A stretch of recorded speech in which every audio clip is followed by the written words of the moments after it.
नमस्ते। मैं राजश्री स्वामी, सहायक आचार्य राजनीति विज्ञान, राजकीय महाविद्यालय श्री डूंगरपुर कॉलेज के यूट्यूब चैनल पर आप सबका स्वागत है। आज हम पढ़ेंगे BA द्वितीय वर्ष की पुस्तक विश्व की प्रमुख राज्य व्यवस्थाओं के तहत अमेरिकी संविधान की प्रमुख विशेषताओं के बारे में। हम अमेरिकी संविधान का सामान्य परिचय बच्चों पहले ले चुके हैं और आज हम उस अमेरिकी संविधान की प्रमुख जो विशेषताएं हैं उनके बारे में अध्ययन करते हैं। अमेरिकी संविधान है वो विश्व का सबसे प्राचीनतम लिखित एवं निर्मित संविधान है, ठीक है। और अमेरिका का संविधान विश्व का सबसे कठोरतम संविधान भी माना जाता है और ये बहुत संक्षिप्त संविधान है, बहुत छोटे रूप में इसको लिखा गया है। संघीय व्यवस्था की स्थापना, शक्ति पृथक्करण का सिद्धांत, अवरोध एवं संतुलन का सिद्धांत, न्यायिक सर्वोच्चता, अध्यक्षात्मक शासन प्रणाली, गणतंत्र की स्थापना, मौलिक अधिकारों की व्यवस्था, दोहरी नागरिकता और द्विसदनात्मक व्यवस्थापिका, ये अमेरिकी संविधान की प्रमुख विशेषताएं हैं। अब हम इनको यदि विस्तार से एक एक करके पढ़ते हैं तो सबसे पहले हम देखते हैं कि अमेरिका का संविधान है वो लिखित एवं निर्मित संविधान है। सिर्फ लिखित एवं निर्मित नहीं बल्कि ये विश्व का प्राचीनतम लिखित एवं निर्मित संविधान है। लिखित का मतलब इसको लिपिबद्ध किया गया है दस्तावेज में, और निर्मित का मतलब एक विशेष सभा या समिति के द्वारा, कुछ लोगों के द्वारा इस संविधान का निर्माण किया गया है। अब इन संविधान के बारे में देखें तो अमेरिकी संविधान विश्व का सबसे प्राचीनतम है। 1787 ईस्वी में इस संविधान का निर्माण हुआ था और ये प्रथम लिखित संविधान भी माना जाता है विश्व का। और फिलाडेल्फिया सम्मेलन हुआ था 1787 में। इस सम्मेलन के माध्यम से इस अमेरिकी संविधान का निर्माण हुआ था और उसमें इसको लिखित और निर्मित किया गया था। और यहाँ हम देखते हैं कि ब्राइस कहते हैं कि अमेरिका का संविधान विश्व के लिखित संविधानों में सर्वोच्च संविधान है। लिखित संविधान में सर्वोच्च संविधान है क्योंकि हम बहुत छोटे रूप में इस संविधान में एक सारी अमेरिकी जो संविधान शासन के संचालन की प्रक्रिया है उसको संक्षिप्त रूप में इसको वर्णन कर दिया गया है। साथ ही एक बहुत ही कठोर संविधान माना जाता है। कठोर का मतलब इस संविधान में संशोधन की प्रक्रिया बहुत मुश्किल है, बहुत आसानी से, जिस प्रकार ब्रिटेन में एक सामान्य कानूनी प्रक्रिया के माध्यम से संविधान में संशोधन कर दिया जाता है, वैसा संशोधन अमेरिका में संभव नहीं है। यदि यहाँ संविधान में संशोधन करना हो तो एक कठोर प्रक्रिया को, कानूनी एक प्रक्रिया अपनाई जाती है अमेरिका में, उसी के माध्यम से संशोधन किया जा सकता है। संवैधानिक कानून और सामान्य कानून में अंतर किया गया है, लेकिन जैसे हम देखते हैं ब्रिटेन में संवैधानिक कानून और संवैधानिक कानून में अंतर नहीं है, जबकि अमेरिका में इन दोनों कानूनों में अंतर किया गया है। आगे देखें तो संशोधन का प्रस्ताव कांग्रेस के 2/3 बहुमत से, उसके राज्यों का कांग्रेस के 2/3 बहुमत से और उसके बाद राज्यों के 2/3 बहुमत, और कुल जो राज्य हैं अमेरिका में कुल 50 राज्य हैं, उन 50 राज्यों में कम से कम 3/4 राज्यों का यदि उस संविधान संशोधन प्रस्ताव को समर्थन प्राप्त हो तो ही उस संविधान में संशोधन किया जा सकता है।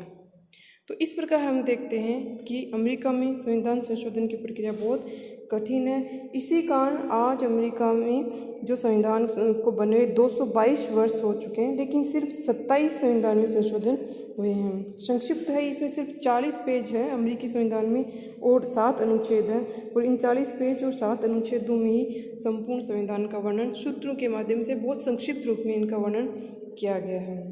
आगे हम देखें तो अमेरिका का संविधान है संक्षिप्त संविधान है, सिर्फ 7 अनुच्छेद है। जहाँ हम भारत की तुलना करें तो भारत में 395 संविधान अनुच्छेद है संविधान में। कनाडा के संविधान में 147 अनुच्छेद है। ऑस्ट्रेलिया के संविधान में 128 अनुच्छेद है। वही जापान के संविधान में 103 अनुच्छेद हैं। लेकिन अमेरिका के संविधान में सिर्फ 7 अनुच्छेद हैं, और इन 7 अनुच्छेदों के माध्यम से ही संपूर्ण संविधान का संक्षिप्त वर्णन कर दिया गया है। तो यहाँ हम उन की बात को हम रेखांकित कर सकते हैं कि संयुक्त राज्य अमेरिका के संविधान में केवल 4000 शब्द हैं, जो 10 या 12 पृष्ठों में मुद्रित है और जिन्हें आधे घंटे में पढ़ा जा सकता है। जिन्हें आधे घंटे में पढ़ा जा सकता है। यानी कितना संक्षिप्त संविधान अमेरिका का। और यहाँ एक बात गौर करने योग्य है कि अमेरिका में जहाँ संघीय सरकार का अपना संविधान है, वहीं वहाँ प्रत्येक राज्य का भी अपना अलग संविधान है, जिसके माध्यम से हर राज्य की शासन व्यवस्था का संचालन किया जाता है। तो अब इन दूसरी अगली विशेषताओं के बारे में देखें अमेरिकी संविधान में, तो एक प्रमुख विशेषता है कि यहाँ संघात्मक शासन प्रणाली है, जिसे हम कह सकते हैं फेडरल गवर्नमेंट यहाँ पर कार्य करती है, संघीय व्यवस्था यहाँ पर कार्य करती है।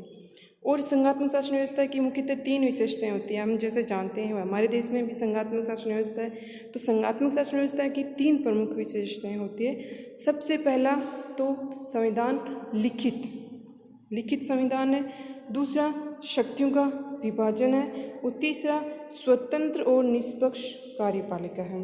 क्योंकि इन 3 विशेषताओं के माध्यम से ही संघात्मक शासन व्यवस्था का संचालन संभव हो पाता है। संविधान लिखित हो तो राज्य एवं केंद्र के मध्य शक्तियाँ उनका विभाजन स्पष्ट होता है, और न्यायपालिका यदि स्वतंत्र हो तो दो राज्य एवं केंद्र के मध्य यदि संघर्ष की स्थिति हो तो न्यायपालिका उसको सुलझा देती है। तो इस तरह से अमेरिकी संघात्मक शासन व्यवस्था की ये 3 प्रमुख विशेषताएं हैं।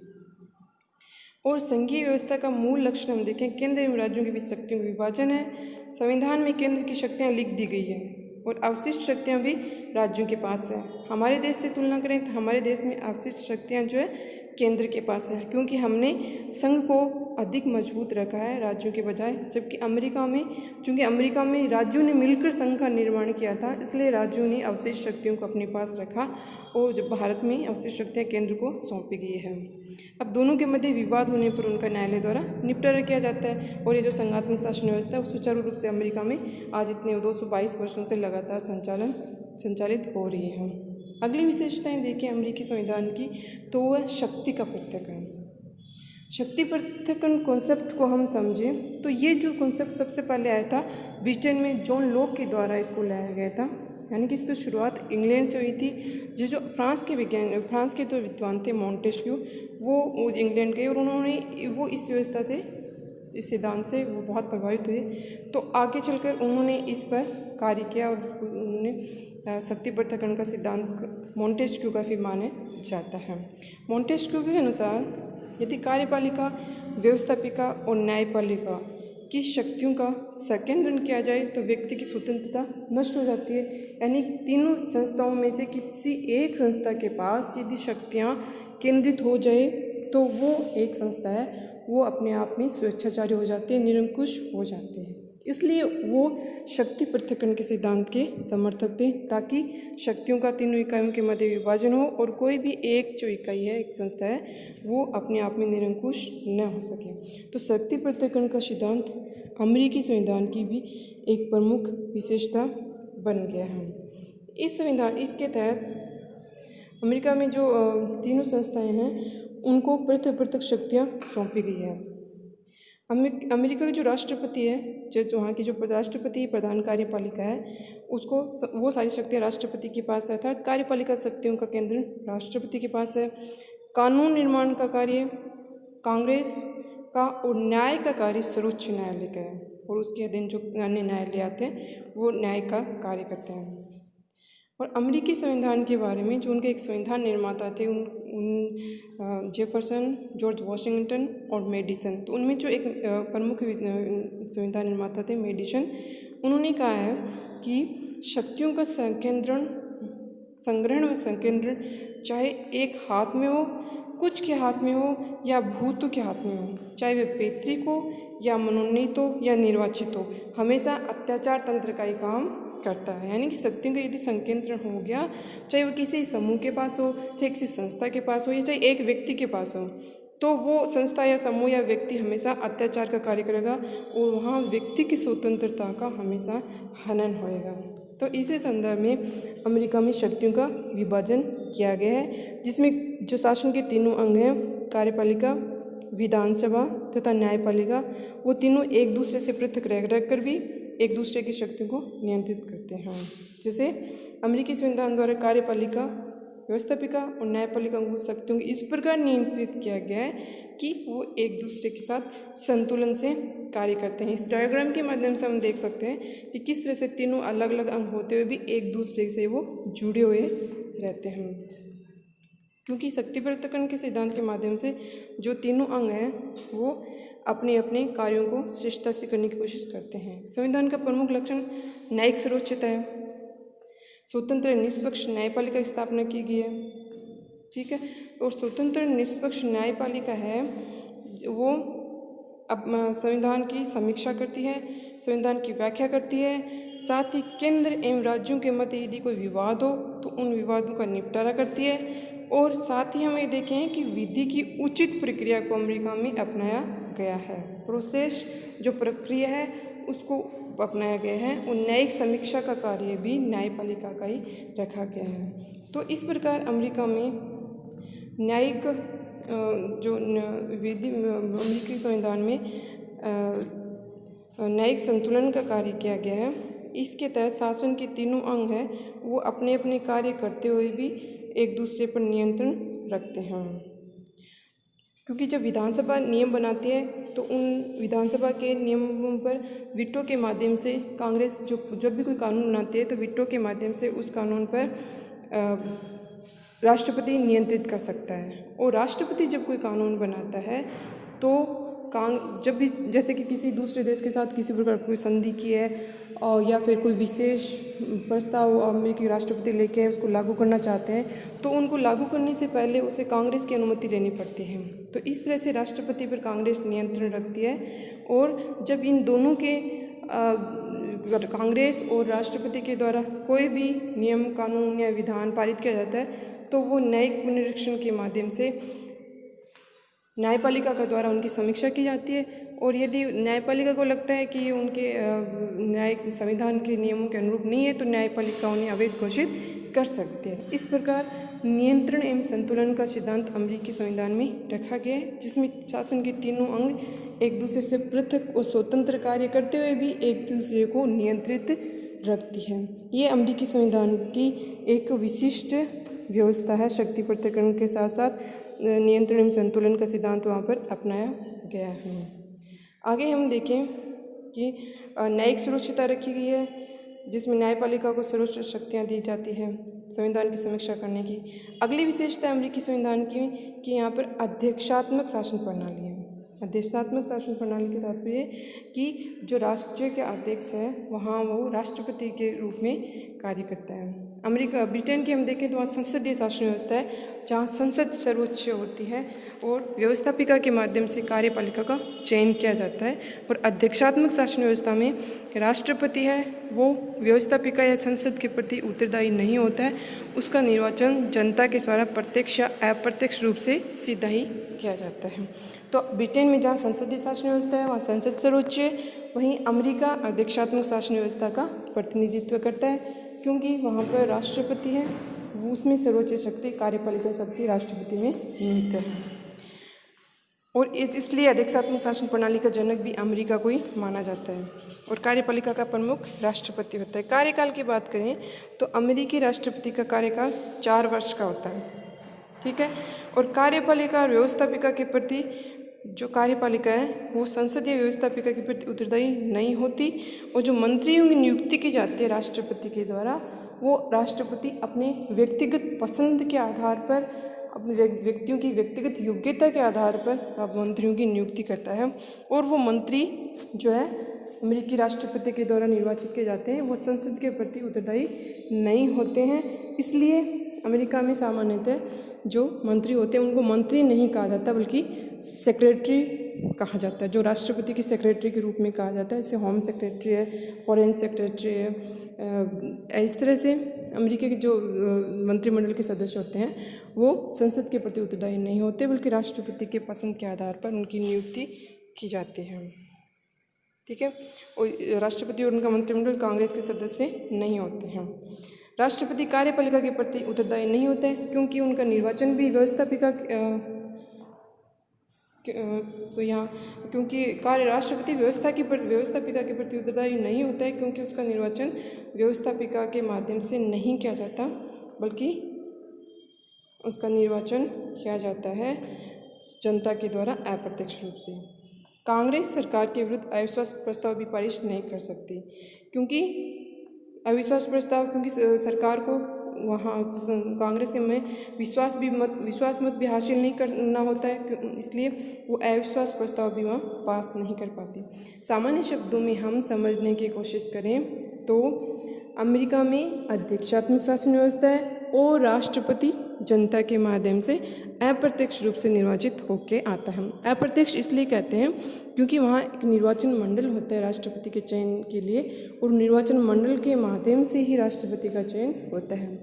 तो जनता के माध्यम से राष्ट्रपति का चयन होता है, संसद के माध्यम से कार्यपालिका या राष्ट्रपति का चयन नहीं होता है। न ही राष्ट्रपति और उसका मंत्रिमंडल संसद या कांग्रेस के प्रति उत्तरदायी होता है।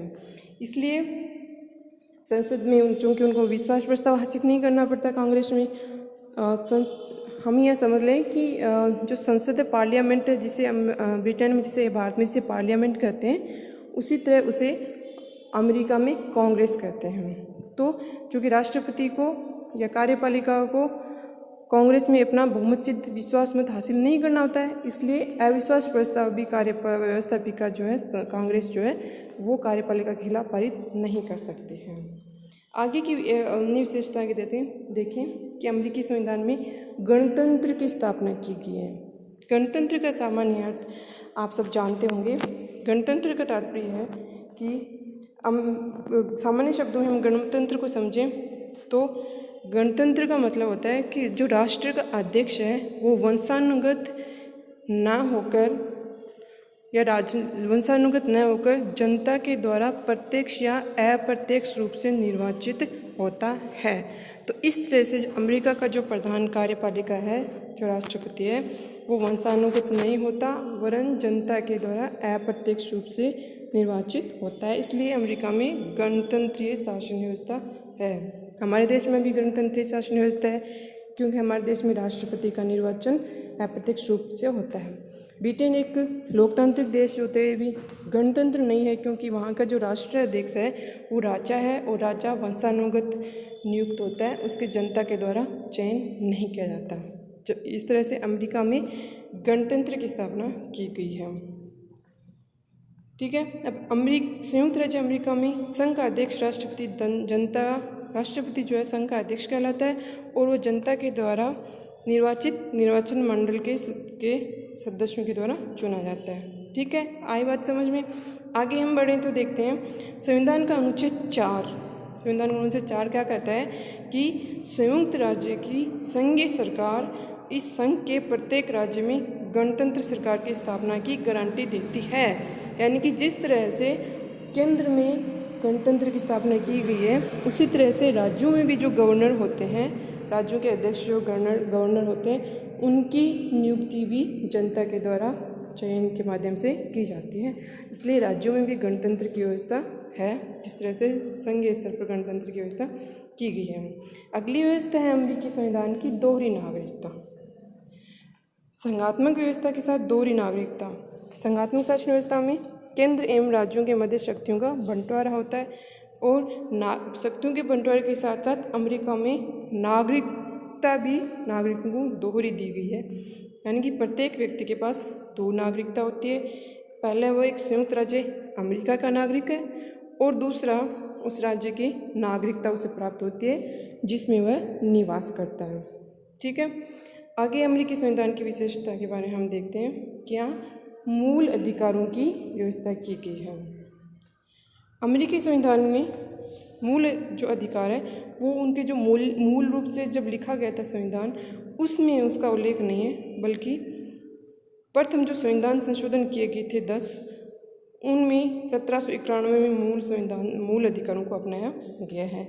और मूल अधिकार जो है विश्व में अमेरिकी संविधान की देन मानी जाती है। सबसे पहले अमेरिकी संविधान में मूल अधिकारों का उल्लेख किया गया और वो उल्लेख प्रारंभिक 10 संविधान संशोधनों के माध्यम से अमेरिका में जोड़े गए थे। उसके बाद जो 13 व 14 और 15 संशोधन हुए वो भी नागरिक अधिकारों से ही जुड़े हुए थे। आगे हम देखें तो अमेरिका में द्विसदनात्मक व्यवस्थापिका है। ठीक है। अमेरिका में जो कांग्रेस है, संसद है, उसमें 2 सदन हैं। और जिसके तहत कांग्रेस के 2 सदनों में प्रतिनिधि सभा और दूसरा है सीनेट। ठीक है, जिस तरह से हमारी राज्यसभा है वहाँ सीनेट है और हमारी लोकसभा की तरह वहाँ पर प्रतिनिधि सभा है। तो इस तरह से अमेरिका में द्विसदनीय कार्यपालिका द्विसदनीय व्यवस्थापिका की व्यवस्था की गई है, जिसमें कांग्रेस के 2 भाग हैं, सीनेट और प्रतिनिधि, और दोनों मिलकर कांग्रेस कहलाते हैं। तो इस तरह से हम आज अमेरिकी संविधान की प्रमुख विशेषताओं के बारे में पढ़ा। आगे हम अमेरिकी संविधान के बारे में और जो प्रमुख विशेषताएं राष्ट्रपति का निर्वाचन संबंधी बाकी उनको बाद में विस्तार से अध्ययन करेंगे। धन्यवाद।